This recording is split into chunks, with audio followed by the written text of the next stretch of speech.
Hey, it's Charlie. Welcome to Friends Drift In, episode 21. Today we're going to talk about tomatoes, other gardening things, and a road trip to Midway, Kentucky, and our first ripe tomato of the season.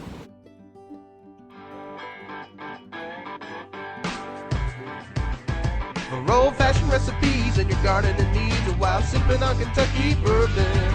You sit right back in your big red hat, we're taking rural back from the urban. Listen to the stories where Kentucky is proud, share the giggles with all of your friends. You're all tuned in to Friends Drift In.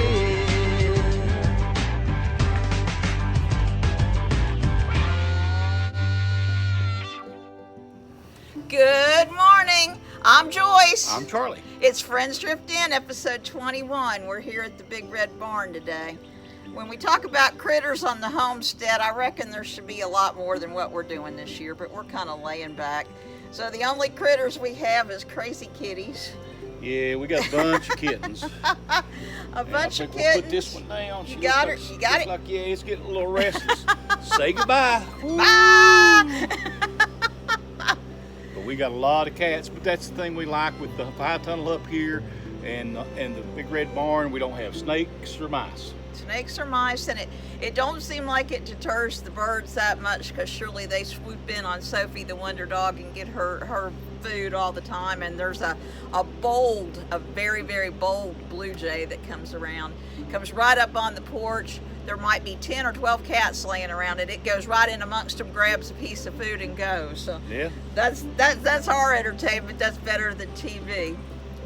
So episode 21 is kind of a mismatch of things, but we missed last weekend. We've been busy, y'all. It was Mama's birthday. She turned 84 years old, y'all, and we took her out and we had a big time. It was also Father's Day, so Yep. we took some time to recognize Mark, who is Jacob's daddy, and we spent time with them, and that was time well spent. It was. I mean, you gotta take care of family first, always. So we missed y'all, but sometimes, things just catch up to us, and we couldn't get a video out. We've been really excited. We've got a couple of big orders in. Yes. We've done a couple big orders. We've done this will be our 1,000th jar for one customer this month. So good This to see month, that. y'all. This month. This Yeah, month. it's been a good month. We've started going back to shows. We've had a couple of shows. Had a good show at the Hatfield McCoy Marathon. Thanks to those folks, if anybody's watching. And we got a bunch lined up here soon. So we've been in the kitchen a lot. Been cooking up some jams, y'all, and concocting our way to conquer the world, or at least our little corner. Our little corner of it. Took a little road trip this week. We did. We went to Midway, Kentucky. Yes. Now, Midway in Kentucky, what that designates is that is halfway between Lexington and Frankfort, which is our capital. So Midway is a funky little town. It's an artsy town, a crafty town. It's known a lot for its antiques, and it's also known for great cuisine. Yes, it is. And perhaps the mama of Kentucky cuisine is Owita Michael.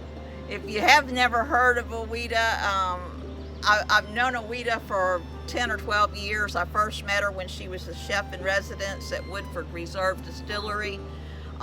She has a myriad of restaurants with all kinds of different themes. Some are a little more upscale, some are very laid back. This week we were blessed to go to Wallace Station, which is just a hopping place, a very casual outside patio, sandwiches with beer cheese or pimento cheese type stuff, and a very casual restaurant. We got to visit Weisenberger Mill, which is not Owita's enterprise, but certainly inspired Owita's Midway Bakery.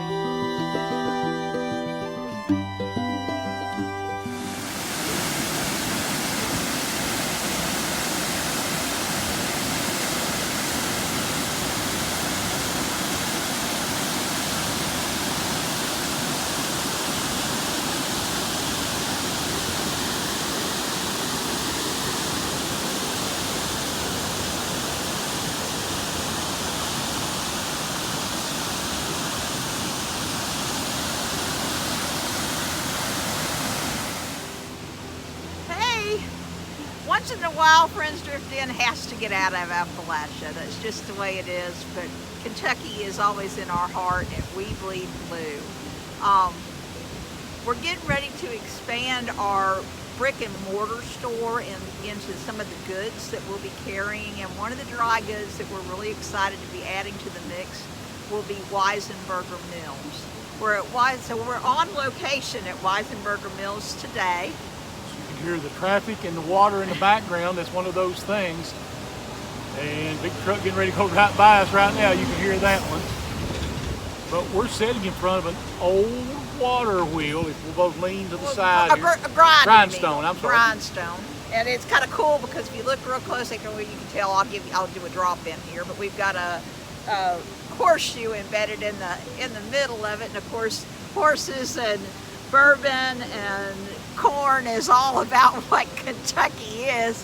And Weisenberger has certainly been a Kentucky proud producer for a long time. They make a lot of premixes, cornmeal. They do a fish fry batter that is the bomb. Yes. That is really the bomb. They do some biscuits and muffin mixes. The wheel is powered by a turbine. Yeah, water turbine. Water turbine right here on the creek. It's a very picturesque spot. I mean, it's part of what Central Kentucky used to be and still is. It's owned by the Weisenberger family for years and years and years. We'll get those exact dates for you here in a moment. And we're really excited to be bringing these new products to you, and we're excited to be on the road near Midway, Kentucky today.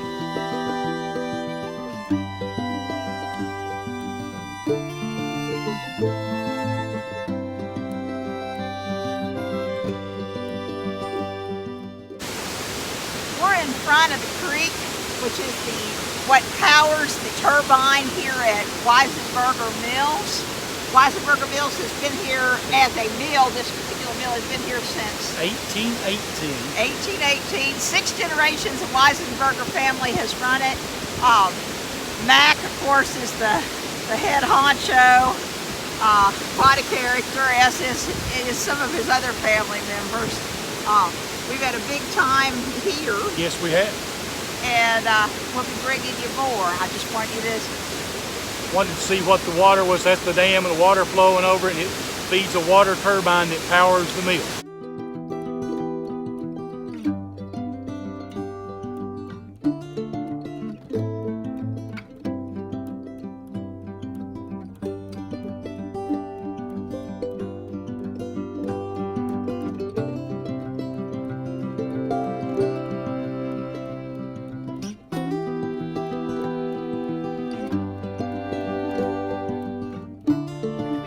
This week is too. Unfortunately, the film that we shot there kind of I messed up. Disappeared, but we're going to drop in a few little stills that I did take and we took together. One of the things that is cool about Midway, other than antiques and cuisine, is Weisenberger Mill. It's been there a very long time. Been Since in the family early 1800s, 6 generations. 6 generations. You know, it's still very much a family thing. Got to meet Mac. We got to meet Mac this time, but his son, I got to meet several years back at the University of Kentucky Grain Symposium. We sat in the back with, if you all know, seed-saving legend and historian David Shields. David Shields and I sat in the back and we watched them make biscuits, y'all. It was part of the demonstration with grains, and they didn't make biscuits the way we make biscuits down here in Appalachia. So there might have been some smirking going on. I'm just saying. And if you want to make biscuits, we're talking about Weisenberger Mill. They make a great flour and a great cornmeal. We use their cornmeal almost exclusively here at the Big Red Barn. And when we talk about cornbread, Charlie, you know, the thing with cornbread, no sugar, y'all. Now, I grew up, my grandparents both were different. My grandparents of either family. You know, one was very purist and they never put sugar in it. Just a pinch. With my other grandmother, always put a pinch. But we did, where I grew up, we did more fried cornbread than we did baked cornbread. And maybe that's the difference because we use them almost like pancakes sometimes, and also with fish. We grew up with cornbread every day, at least two meals a day. In the cast iron skillet. Absolutely. And we wholeheartedly agree with Chef Sean Brock. No sugar, get that. No flour. No flour. Get that skillet scalding, screaming hot with bacon grease before you ever start cooking it. And when you're using Weisenberger ground cornmeal, y'all, I mean, you taste the corn. It's not Dr. Dan. It's not, it's ground softly. They also carry grits, there's a long story toward that we'll cover some other time. But I'm a grit fan, and Charlie isn't. I am if it's the right kind of grits, Yeah. Instant grits, no. Charlie won't tolerate the instant grits. If I'm in a hurry for breakfast, sometimes I'll do that, but I'm not always at my best at breakfast, y'all. So, but we love the grits. We love their fish fry. We love everything about it. We love that Owita leveraged that connection with the Midway granary. School. She's located in the school with the bakery and exclusively uses the flours from Weisenberg. They're locally produced, which is just really cool. And that's typical of Owita. It is. That's just typical of the way she does things. It's always nice we got to go visit the bakery, which is in the bottom of the old school, the old cafeteria. And it's funny because it goes full circle. We make our jams in an old cafeteria over in Weisberg. So, using old schools and using old places, that's kind of something that Owita is known for. Of course, her Smithtown Foods in Lexington is a small little fish fry place, but it's in an old bakery, an old Rainbow Bakery next to a distillery, brewery. Right. It is in the same building, and they use the spent grain from the brewery goes into making fish and growing aquaponics in that building, and then the fish is served at Owita's restaurant. So it's just we like that full food chain circle. is kind of what they call it. The food chain cycle, and shout out to the proprietors there. They're from over in Elkhorn City, which is part of Pike County. Of course, they're now in Lexington, but we like to think that a lot of people come out of Pike County that are foodies. Well, they do. Pike County is a big county, and one thing about it, once you never actually leave Pike County, you go visit somewhere for a while. Eventually, you'll come home. Usually. That's really funny. In fact, for those of you that are Southern foodies, somebody that you might not think has a connection to Pike County that does is Cheryl Cruz. And Cheryl, of course, is with Cruz Dairy, which is not all that far from us, probably about 2 hours from us. But she lived up toward Elkhorn and had really fond memories of going to the old drive-in back in the day. She talked about seeing the drive-in.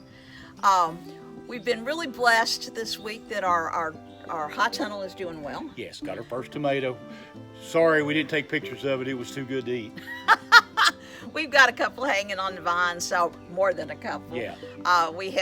What we've selected this year. We've got a yellow tomato that is a striped tomato. It's called Chef's Choice. Chef's Choice. It is a hybrid.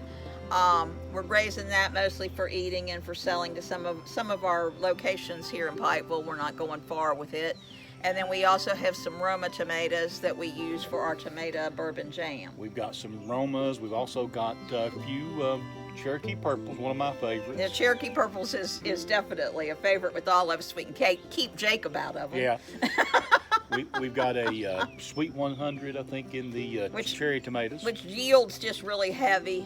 And then we did Perfect a peach tomato. Peach tomato is something, we'll show you that later on. We'll do a whole story on tomatoes. Yeah, they get about this big. They get as big. They get bigger than smaller, but they've got a fuzz. And they've got such a sweet taste. Hang on, there might be something in the offering for that later on as special. As we grow and grow.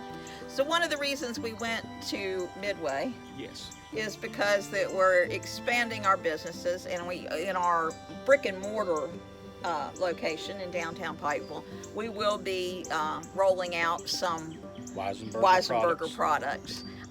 And we'll be jazzing them up with some Friends Drift In jams. As we look at what the summer holds, y'all remember we talked about those Bradford watermelons that we love so much? So sweet, so wonderful, yes. Thick rind. What happened? Rabbits. You ever heard of rabbits eating watermelon?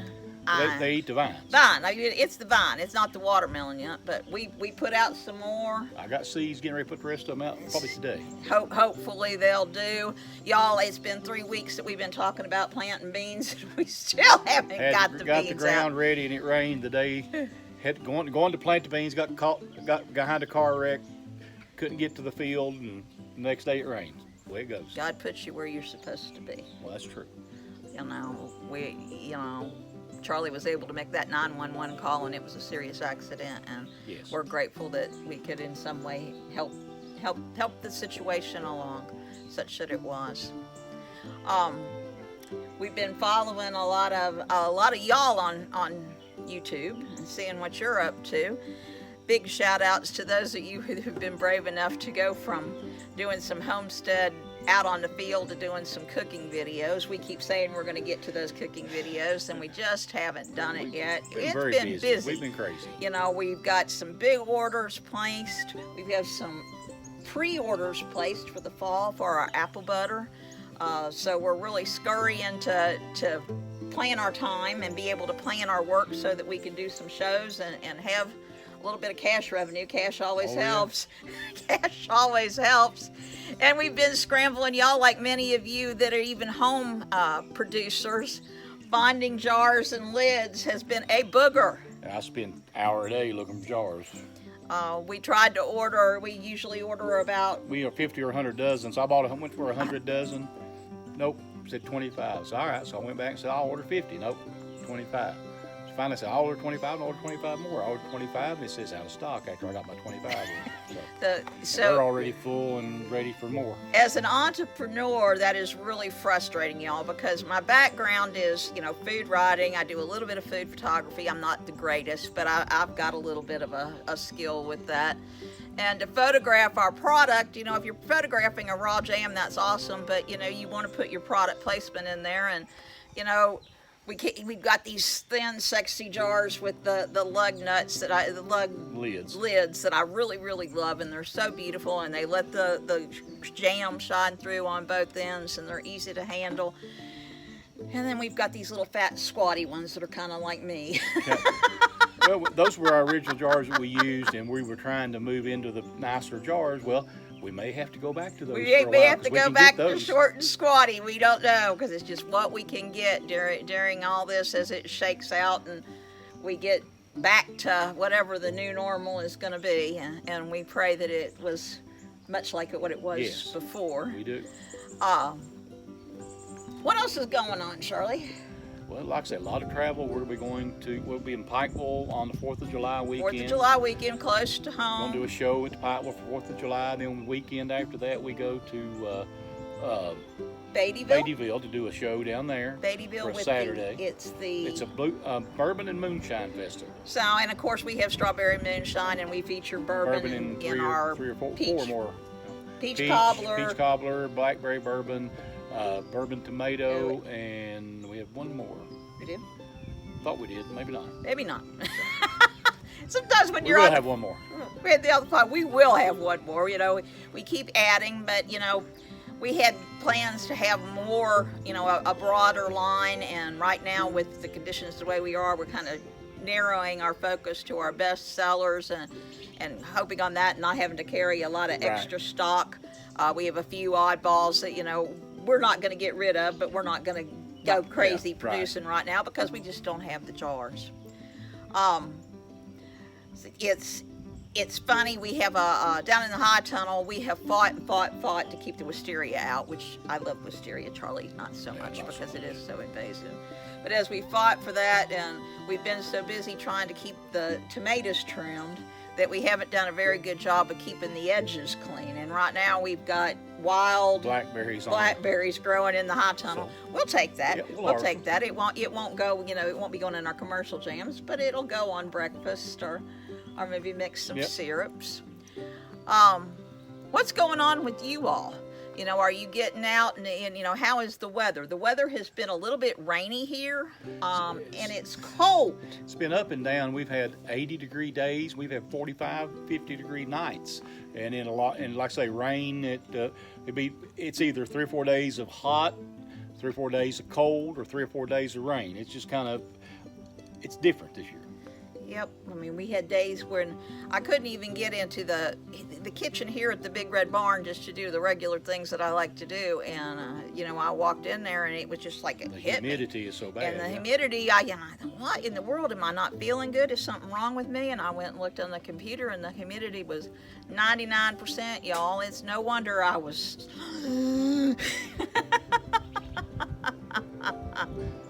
We got a lot of things going on. We're getting ready to go check the fields today. We've got some stuff out. We got a lot of our winter squash out, summer squash is out.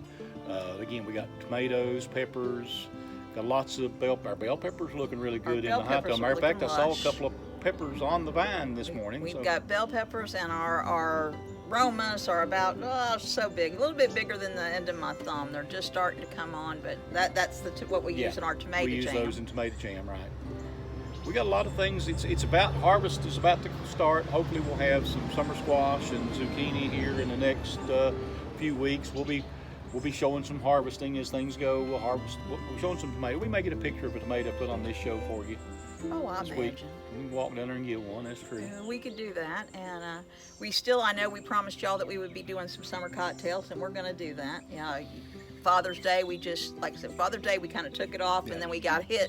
The next week, it's just been like boom, boom, boom, boom, all these things happening at once. We need this many jars. We need this many jars, and that is a blessing to us. But certainly, it makes us scramble. And Kane Kitchen has grown and grown. Kane also does a summer feeding program, and they do some other events.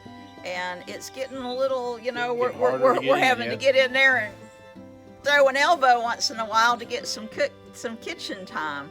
But that's a blessing for both of us. We're glad that we have the orders, and we're certainly glad that they are doing well on their endeavors. Shout out to Valerie Eisenhorn, Valerie Horn-Eisen. I never get that right. Valerie, my friend Valerie, Brandon. Both of them work so hard to keep the kitchen going and clean and running and scheduled and keeping the people fed and just doing good things, doing good works, and that's important. What else is going on, Charlie? Well, we're planning for a lot of new things. We're looking at some new ideas. We're toying with maybe renting a kitchen of our own. We don't know yet. We are on that cups, y'all, and I mean that was always the intention. It's not that we don't love Kane Kitchen. We love Kane Kitchen, but it is almost at a point. We were almost at that point before the jab, before all that came about. We were almost outgrowing that kitchen. Certainly they have great equipment, but they don't have a lot of room, and when you're doing the volume that we do, sometimes it's hard to get freezer space. It's hard to get space on the floor when we're shipping and the pallets that we need to put in. It's hard when we're holding, a couple thousand jars at a time, just holding them before we're getting ready. Where are they going to put those jars in? And it's become... They've become so busy. It's hard for it to get blessed. Kitchen time as well. So, but it makes it crowded and it's growing pains. It's growing pain for all of us, and that's a good thing. That's a good thing to have, and certainly, I love going to Weisenberger, and I love being in the shadow of Pine Mountain, and I love going up there and looking down on everything, especially throughout the seasons, and it would make me sad if we didn't go there once in a while, and we probably will have to do some split things there, but we're hoping to get our own kitchen probably within the next 18 months, 24 months. Big plans, always big plans. Yes, absolutely. There's a lot of things going on. We're planning next year's garden already as well, looking at what we've got, what we need to do to get up. Hoping to maybe put up another greenhouse this fall and this winter, maybe two. High tunnels.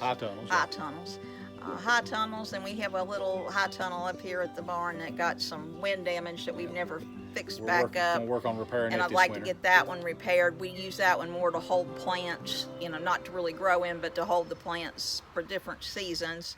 And so, early on, we hold it for the tomatoes and that type of thing. But I'd like to have it to where we could put some shade on it and start our, some cabbages and some of the fall crops.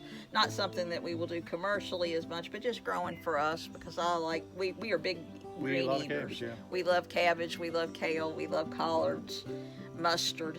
You know, we like mixed greens, you know, kale, all of it put together with a big ham bone. Oh, yeah.